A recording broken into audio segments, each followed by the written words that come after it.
আসসালামু আলাইকুম, কেমন আছেন সবাই? একজন লোক লাগবে পার্ট টাইমের জন্য। মাতাম ডিউটি হবে 6 ঘন্টা। অনেক সুন্দর না? মানে ডিউটিটা হবে বিকেল থেকে। 6 ঘন্টা ডিউটি, 120 টাকা বেতন ইনশাআল্লাহ। এবং খাওয়া কোনো সমস্যা হবে না। যারা আসবেন অবশ্যই আপনাদের পতাকা থাকতে হবে। এবং এই জায়গাটা হচ্ছে ফরানিয়া।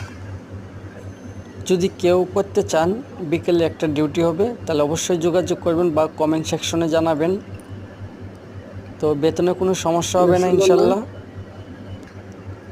অবশ্যই আপনারা কমেন্ট করবেন যারা যারা করবেন। ইনশাআল্লাহ। মনে করেন বাংলাদেশের হোটেল, এটা খুব ভালো।